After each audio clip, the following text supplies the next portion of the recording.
to the Citizen channel. We're all staying safe and well, and another big game, our first of our last 6 Premier League games, and we've got an FA Cup final to look forward to now. So we've got a Pepsi 11 preview show on Brighton versus City. Yes, hopefully I'm there. I have been promised a ticket, but I've not had the download yet, so I think it is a download, not a paper one. I'm confused whether it's Forest or Brighton, but I'm hopeful. It's Monday, so I've still got a couple of days before I really start to panic. But so hopefully I will be down there for the 3rd season in a row, which is nice. 25th of April 2024, Thursday night, of course. They actually went down to my points level, this, but of course I'd already been promised one by then, so it wouldn't have been a problem, would it, if I was getting it direct for myself? But there you go. 8 PM kickoff, match day 33, of course. We'll have a look how Brighton are doing. No push for Europe for Brighton this season, of course, but there's no doubt this will be another difficult game for us. Certainly if the good Brighton turns up, a bit inconsistent. So we'll see how they've been doing and rake over Pep's best 11 or potential best 11. Who knows who's rested, who's still tired.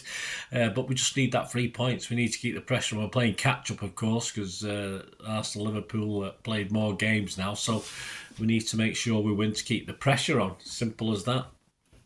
Please, if you're new to the channel, push that subscribe button, push the bell notifications, everything. City past, present, and as long as I can keep going. I say, my little heart was fluttering yesterday watching United and Coventry. I don't usually watch United because I hate it when they win, but I was hoping, so close, but yeah, more disappointment. So I won't be watching them now till, of course, we play them in May at Wembley again. So please join us and check out the channel. There's stuff on film and TV as well, another passion of mine. So if that's of any use, or you know somebody who might be interested, give them a kick in my direction. I'll be very, very grateful. All likes much appreciated. All thumbs up much appreciated. Right, Brighton, the last 6 in the league. Yes, Fulham 3, Brighton 0. Brighton 1, Forest 0. Liverpool 2, Brighton 1. Brentford 0, Brighton 0. Brighton 0, Arsenal 3. Let's hope we can replicate that. And Burnley 1, Brighton 1. So a little bit of inconsistency for Mr. De Zerbi's boys. After us, they've got Bournemouth away, Villa at home, and Newcastle away. So 10th, yeah, the 10th spot, so no threats of relegation, no threats of getting into Europe. That's 44 points they've gleaned from 32 games.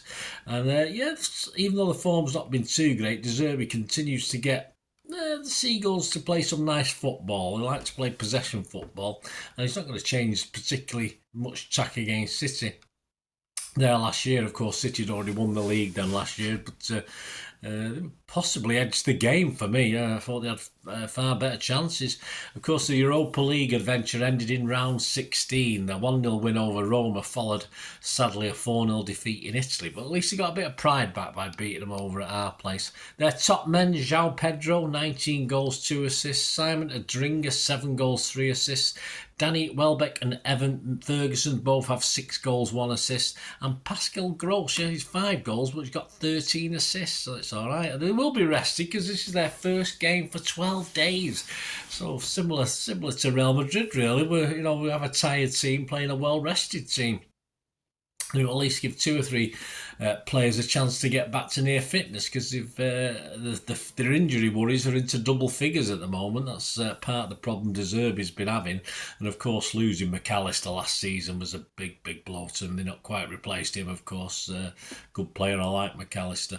So you get a bit of a mixed bag, but as I say, De Zerbi is still playing the football. And of course, they can worry us, but surely we're going to have too much for them with our strongest 11. I don't think Pep's got any options here. If he needs to rest people like Rodri, surely it's going to be against Forest rather than this one against Brighton. We need to win this, one game at a time.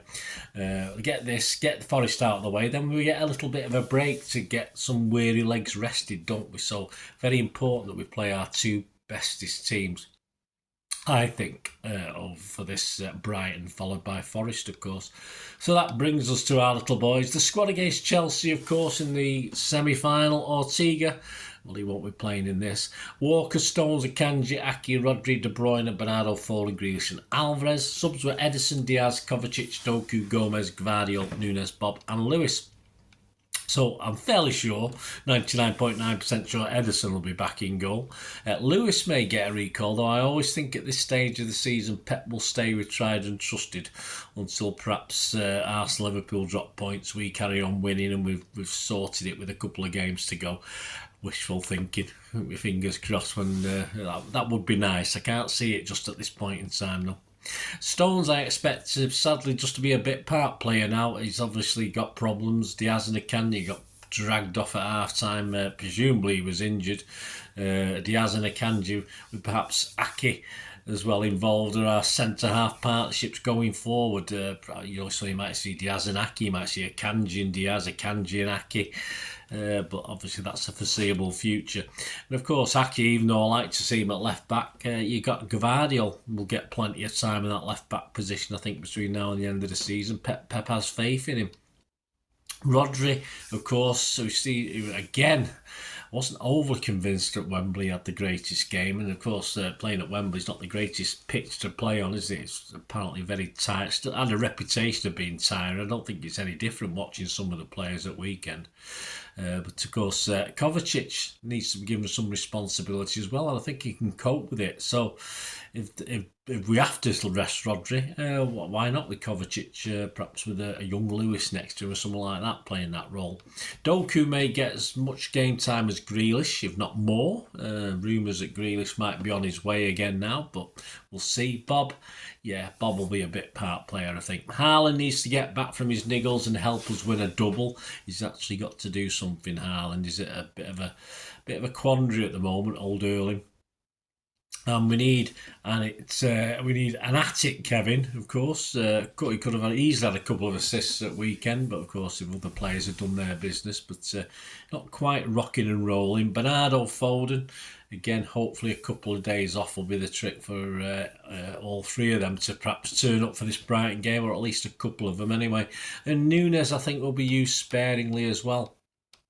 Alvarez, of course, given the opportunity with no Haaland to play a more direct role, and needs to find some of his Argentina form and early City form, of course, where he's scoring goals for fun. He's just not scoring at the moment. People like Grealish, Alvarez, we need them to chip in with goals, and we're not getting them, which is a big problem. After Brighton and Forest, of course, we get this break. So this is my 11 for Brighton. It has to be our best 11. I think this is more or less it, although if I get 8 or 9, it wouldn't surprise me. If we get less than that, I'd be very disappointed. I'm going to go with Ederson, Walker, Diaz, Akanji, Aki, Rodri, KDB, Bernardo, Foden, Alvarez, and Doku. So there you go. That's my thoughts on that one. Let me know what you think. That'll mean on the bench you've got people like Ortega, Stones if he's fit, Kovacic, Grealish, Alvarez, Gomez, Gvardiol, Nunes, Bob and Lewis, of course. Although I'm not going to surprise me one iota that Gvardiol starts this, but I hope Aki's in either a centre half position or playing in some way. My predictions for this one. Yeah, I'm going to go 2-1, and you'll be happy to know that Mr. Andy Morrison has gone 2-1 as well. So we're both agreeing on 2-1 at Brighton, and we're both getting a 15-2 for that. So that's be interesting. What are the rest of the odds looking like? City are firmly back now at odds on to win the league again after going drifting out to 2s and stuff like this. So we're now back on at an unusual one, 6-10. Yeah, so we're 6-10. We were sort of 8-15, and now we've gone 6-10 with Liverpool and Arsenal both winning, of course, and going above us again. Even though we've got the game in hand as I'm recording this, Arsenal, despite being top at the time, of course, when I did this I did these on the 21st of April. Of course, they'd won their game, and now out to 7-2 from 7-4. So they're drifting like proverbial barge. Only because City have come in so much. Liverpool continue to drift, although they've come in a little bit with their victory last night as I'm recording this. So they're now 5-1 from you could get 23-10 a couple of weeks ago. Match odds, City are 4-9 on to win this. Yeah, not very generous. A draw is 4-1 and a Brighton win is 11-2. As a Brighton fan, I'd be Dutching the draw and a Brighton win, in fairness. Let's hope not. Other popular scorelines, a 2-0 City win is 17-2. A 1-1 draw is reasonably popular. It'll be no good for us though, will it? 9-1. And a 2-1 Brighton win. Brighton fans, yeah, I've put 50p on this. 18-1 for a 2-1 Brighton win. So there you go. They're the odds. There's my constructive Pepsi 11. There's my thoughts behind it. Let me know what you think, guys. As I say, it's only 7 games to go now, and if we win them all, we do a double. Simple as that.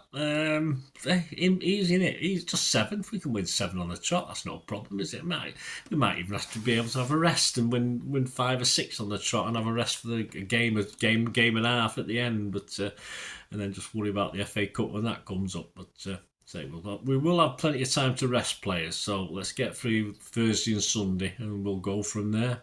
So please check out my player rating, shot and story of the game. They'll be available both on Friday. And of course, if I've got the trip down, might not be as early as normal. It's a bit of a long trek down to Brighton. And of course, the Pepsi 11 preview show for Forest should also be out on Friday. It might end up on Saturday, but hopefully I can do it. So you'll have three vlogs to look at on Friday. I'll try and do one late morning, one mid-afternoon, and one towards early evening. So we'll see how that goes. That's the plan anyway. So please join us and keep that button pressed so you know when these vlogs are coming out thick and fast, and then we get a bit of a rest then, and I perhaps get a bit of a rest. So I've got plenty. As you know me, there's a vlog out every day on City, so only Christmas Day I don't do one. So. Well, normally. I mean, that's what it has been for the last 2 or 3 years. I can't say it will always happen. There may be things may crop up that prevent me, but that's the aim anyway. So please press those buttons. Thanks for watching, guys. Let me know your thoughts. Let me know your 11. Let me know what you think different to my 11. Do you think? I don't think Erling will be back. I think that niggle will keep him certainly. Probably at best on the bench against Brighton. We'll have to see. Let me know what you think anyway. Until we meet again, that's one thing, don't have, please. Stay safe, Blues. Come on, City. Bye for now.